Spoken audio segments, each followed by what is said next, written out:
बुशरा को अपना निवास शार्दुल के कहने पर फौरन ही बदल लेना चाहिए था। आखिरकार शुद्ध खून वाले पिशाच ने अपने अनुभव और ज्ञान के आधार पर ही बुशरा को चेताया था।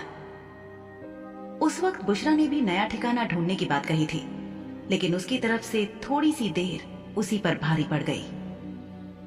प्रशिक्षित चुड़ैल शिकारी नबील बुशरा का पीछा करते करते उसके घर तक आ गया था। पिछली बार तो शिजा ने उसे बातों में लगाकर दरवाजे से ही लौटा दिया था, लेकिन इस बार बुशरा घर में अकेली थी।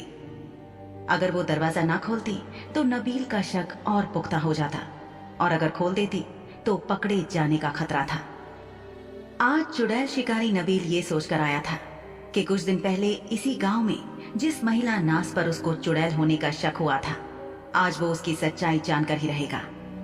उसने ठान लिया था कि अगर वो महिला एक चुड़ैल है तो आज वो उसका शिकार हर हाल में करके ही रहेगा। सामान्य तौर पर शक्तिशाली चुड़ैलों के पास अपनी रक्षा के लिए बहुत कुछ हुआ करता था, लेकिन बुशरा तो खुद अपने काले चुड़ैल समुदाय से निवासित से थी। वो कई बरसों से मानवीय बस्तियों में इंसानों की तरह ही रहती थी और उसने किसी को कोई नुकसान नहीं पहुंचाया था। पार्षद शार्दुल की कड़ी नजर उस पर रहती थी। आज अचानक अपनी जान बचाने के लिए घर से भागते समय बुशरा कोई चीज साथ नहीं ला सकी थी। उसके पास एक छोटी शीशी में अपनी एक औषधि थी और हाथ में पकड़े चाकू के अलावा और कुछ भी नहीं था। इसीलिए तेज गति से गायब होने के लिए वो झाड़ू पर बैठकर उड़नछू नहीं हो सकती थी। वो उन काली चुड़ैलों में से थी जो काफी समय से मानवीय बस्ती में रह रहे थे और उसके पास चुड़ैलों वाले सामान की अपेक्षा इंसानों के काम आने वाला घरेलू सामान ज्यादा था। नबील से दूर भागते समय बुशरा के गले में पहने जादुई आकर्षण पत्थर का चमत्कार धीरे धीरे कम हो रहा था और उसका ध्यान भी अपने आप के छुपाए रखने से ज्यादा अपनी जान बचाने पर था। इसीलिए भागते भागते कब उसकी असली पहचान उजागर होने लग गई उसे खुद पता नहीं चला। बुशरा का घूंघट हट चुका था और उसका पूरा चेहरा दिख रहा था, यानी कि आधा सुंदर और आधा जला हुआ चेहरा। उसका पूरा का पूरा शरीर अब एक सुंदर युवती का शरीर नहीं रह गया था, बल्कि एक काली चुड़ैल का शरीर बन गया था जो कहीं से भी सुंदर नहीं लग रही थी। उसका पूरा शरीर जगह जगह से कटा फटा और टेढ़ा मेढ़ा था। उसकी आंखें जो पहले भूरे रंग की थीं, अब अचानक हरे रंग की हो गई थीं। एकदम गहरी हरी चुड़ैली आंखें। यूं तो जंगल में बहुत सारे पेड़ थे, लेकिन सर्दियों का मौसम करीब आने की वजह से जंगल के पेड़ों के पत्ते मुरझाकर झड़ गए थे। बिना पत्तों के वो सारे पेड़ जैसे नंगे दिख रहे थे और इसी वजह से घना जंगल अब भागते हुए किसी प्राणी को छुपाने में उतना सफल नहीं था जितना कि बरसात में घनी पत्तियों वाला होने पर होता। अपनी जान बचाने के लिए जंगल में भागती हुई काली चुड़ैल हर बार गोलियों से बचती रही। पीछे आता हुआ चुड़ैल शिकारी अपने कौशल का अच्छे से इस्तेमाल कर रहा था और थोड़ी थोड़ी देर में गोलियां चला रहा था, लेकिन बुशरा की किस्मत थी कि हर बार वो बच गई थी। थोड़ी देर में बुशरा को ऐसा लगा कि जैसे वो भागते भागते बहुत आगे निकल आई है, और जब उसे पीछे देखने पर नबील कहीं भी दिखाई नहीं दे रहा था, एक पल के लिए बुशरा को लगा कि जैसे वो शिकारी कहीं पीछे रह गया था और वो काफी आगे निकल आई थी। बुशरा सांस लेने के लिए एक पेड़ का सहारा लेकर रुक गई। चुड़ैल शिकारियों के बारे में अब तक उसने यही सुना था कि वो लोग आसानी से हार नहीं मानते थे और उन्हें इतना अच्छा प्रशिक्षण दिया जाता था कि वे तेज गति से चुड़ैलों और पिशाचों का पीछा करने में सक्षम होते थे। इसीलिए शिकारी के कहीं दिखाई न देने पर भी बुशरा का मन ये स्वीकार करने को तैयार नहीं था कि शिकारी काफी पीछे रह गया है। तभी अचानक धनुष में तीर को खींचने और हवा को काटकर तीर के आगे बढ़ने की आवाज आई। इससे पहले कि वो तीर जो चलाया गया था वो बुशरा के सीने से टकरा था, बुशरा ने उसे अपने हाथ में पकड़ लिया। उसके होठों पर एक विजयी मुस्कान आ गई, लेकिन बुशरा की यह मुस्कान ज्यादा देर तक नहीं टिक सकी थी, क्योंकि ठीक इसी वक्त एक गोली हवा में तेजी से दूसरी तरफ से आई और सीधे आकर बुशरा के सीने में धंस गई, जिससे वो काली चुड़ैल लड़खड़ा गई।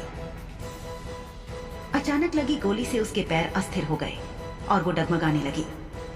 तभी पेड़ों के पीछे से निकलकर चुड़ैल शिकारी सामने आया और उसने कहा, तुम चुड़ैलों को पकड़ना कितना आसान होता है ना।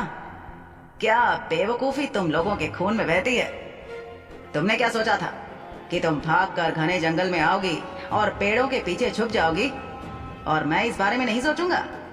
शिकारी की सोच अपने शिकार से हमेशा आगे चलती है। बुशरा ने हाथ बढ़ाकर अपने सीने को छूने की कोशिश की तो शिकारी ने उसका मजाक उड़ाया।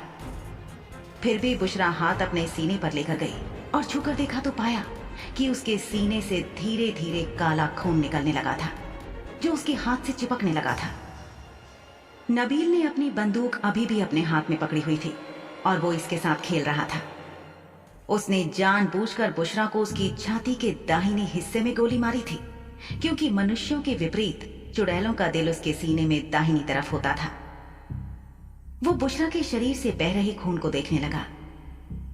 लगातार बहते खून के कारण काली चुड़ैल निढाल होकर जंगल की मिट्टी पर गिर पड़ी। उसकी हालत देखकर चुड़ैल शिकारी कह सकता था कि ये चुड़ैल अब किसी भी पल मरने वाली थी, लेकिन उसे प्रशिक्षित करते समय सिखाया गया था कि किसी भी चुड़ैल पर भरोसा नहीं करना चाहिए। सबसे बेहतर तरीका था जला डालना, लेकिन अगर वो संभव ना हो तो फिर दूसरा सुरक्षित तरीका था चुड़ैलों के सिर को उनके शरीर से काटकर अलग कर देना। नबील ने आगे बढ़कर जमीन पर गिरी हुई बुशरा के सिर को बेदर्दी से पकड़कर पीछे की तरफ खींचा।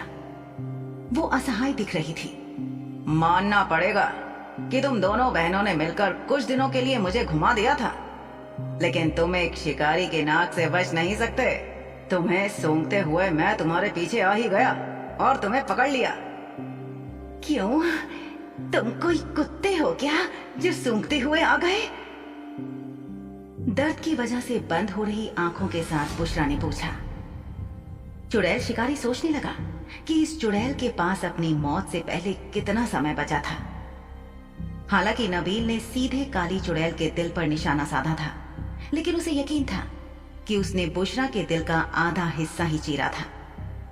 आखिर उसे आधी मरी हुई और आधी जिंदा तड़पती हुई मछली पसंद थी। उसने अपनी बंदूक उठाई और उसकी नली काली चुड़ैल के मुंह पर तान कर कहा, मेरा जी तो चाहता है कि अभी इसी वक्त मैं तुम्हारे भेजे को उड़ा दूं। तुम्हारा क्या कहना है इस बारे में? बुशरा की आंखों में आतंक देखकर नबील ने ठहाका लगाया। ठीक है, क्या तुम्हारे छोटे से दिमाग में बात घुस गई?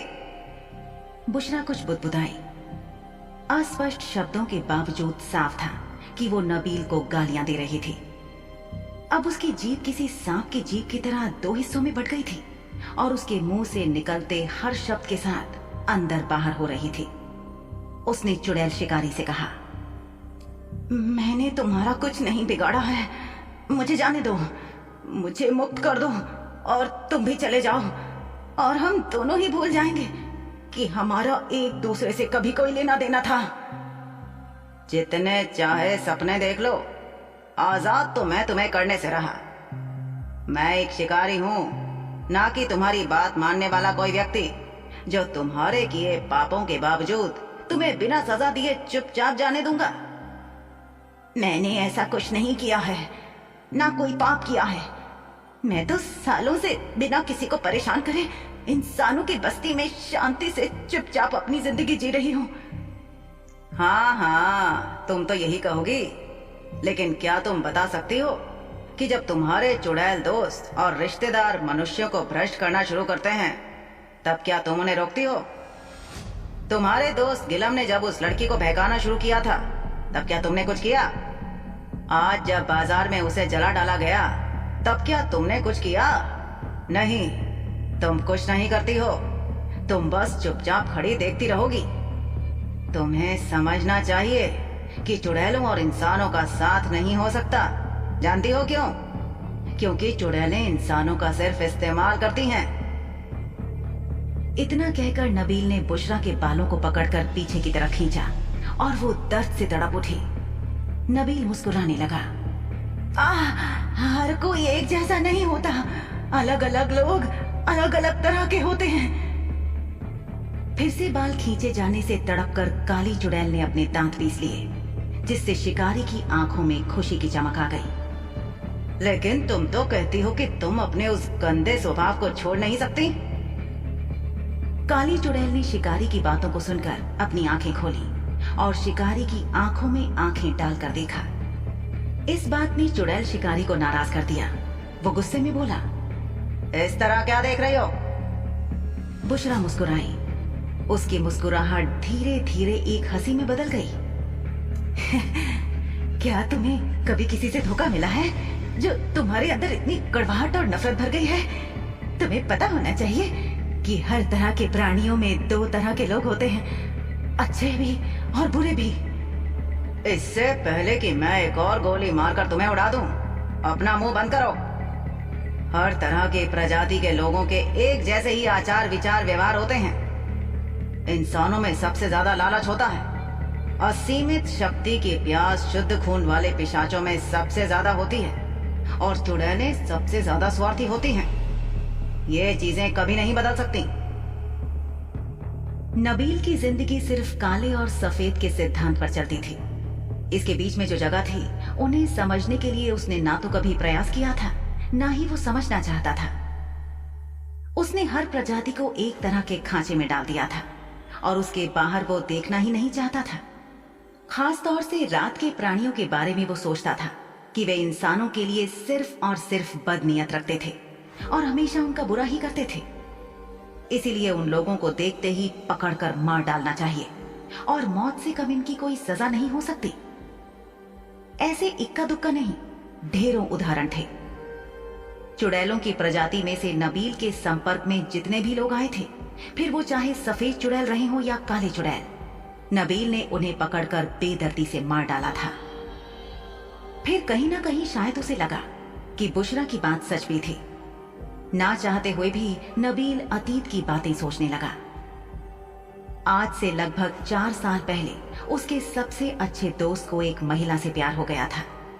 एक ऐसी महिला जो बहुत कम बोलती थी और आसपास के लोगों के साथ बहुत जल्दी घुलती मिलती नहीं थी। उसमें कुछ तो ऐसा था जिसने उसके दोस्त को दीवाना बना दिया था। वो एक दूसरे के प्यार में पड़ गए और जल्द ही शादी कर ली। शादी के अगले ही दिन नबील ने अपने दोस्त के शव को उसके घर में जमीन पर पड़ा देखा। घर से नई नवेली दुल्हन गायब थी। लोगों को यह पता लगाने में जरा भी देर नहीं लगी कि वहां आखिर क्या हुआ था। खास तौर पर कुछ औषधियों को उबालने वाले बर्तन और चुड़ैलों वाली औषधियां देखकर जो उस मृत आदमी के घर में रखी हुई मिली थी, साफ था कि भाग गई दुल्हन एक चुड़ैल थी। नबील को अफसोस था कि काश उसका दोस्त उस औरत की सच्चाई को पहले ही देख पाता, लेकिन वो प्यार में था और उसकी आंखें बंद थी। शायद इसीलिए वो उस औरत के चेहरे की खूबसूरती के पीछे के सच को देखने में नाकाम रहा था। उस हादसे में नबील ने अपना सबसे अच्छा दोस्त खो दिया था, एक ऐसा व्यक्ति जो नबील को बहुत प्रिय था। नबील के दोस्त ने आंख बंद करके उस महिला पर विश्वास करके मूर्खता की थी, लेकिन नबील ने ठान लिया था कि अब वो किसी और इंसान को वैसी मूर्खता नहीं करने देगा। इसीलिए वो ढूंढ ढूंढ कर चुड़ैलों का खात्मा कर रहा था। वर्तमान में लौटकर नबील ने तड़प रही बुशरा से पूछा, इससे पहले कि मैं तुम्हें मौत के घाट उतार दूं, मुझे बताओ कि तुम्हारी वो छोटी बहन कहां मिल सकती है? नबील ये बात अच्छे से जानता था कि अगर उस लड़की ने इस काली चुड़ैल की मदद की थी तो इस बात की बहुत ज्यादा संभावना थी कि वो खुद भी एक चुड़ैल ही थी, धूसर कत्थई आंखों वाली सुंदर चुड़ैल। नबील ने अपनी बात पर जोर देते हुए बुशरा से कहा, मुझे बता दो कि इस वक्त वो कहां है और शायद मैं तुम्हारे दर्द को कम करने का इंतजाम कर दूं। बुशरा ने उस शिकारी की तरफ देखा। उसकी आंखों में क्रूरता थी। बिना पलक झपकाए बुशरा बोली, क्या मेरे बाद तुम उसका शिकार करने के बारे में सोच रहे हो? सुनो, वो लड़की एक इंसान है, उसे जाने दो। नबील की आंखों से उसकी हैवानियत टपक रही थी। उसने नामे से हिलाया और बोला, वो एक चुड़ैल है, ये मैं अच्छे से जानता हूं।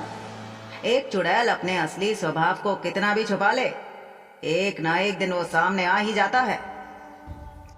काली चुड़ैल बुशरा ने अपनी आंखें बंद कर ली और उसके होंठ फड़फड़ाने लगे, जैसे कि उसका शरीर धीरे धीरे हार मान रहा हो और हर पल हो रही खून की कमी के साथ उसके प्राण निकल रहे हों। नबील ने उसे हिलाया। अरे मुझे जल्दी बताओ, तुम्हारे जैसे बेकार व्यक्ति के साथ समय खराब करने के अलावा मेरे पास और भी महत्वपूर्ण काम है। बुशरा के प्रति अपने व्यवहार के लिए नबील को जरा सा भी पछतावा नहीं हुआ और वो ये जान चुकी थी कि उसके मर जाने के बाद भी नबील को जरा सा भी बुरा महसूस नहीं होगा। बहुत से मनुष्यों के मुताबिक चुड़ैलों को केवल मरने के लिए ही बनाया गया था। उनका अस्तित्व मनुष्यों के साथ संतुलन में नहीं आता था। वे उस अनावश्यक खरपतवार की तरह थी जो सुंदर बगीचों में उग जाते थे और जिन्हें बेदर्दी से उखाड़कर फेंक दिया जाता था। नबील जैसे इंसानों की नजर में चुड़ैलों की यही नियति थी।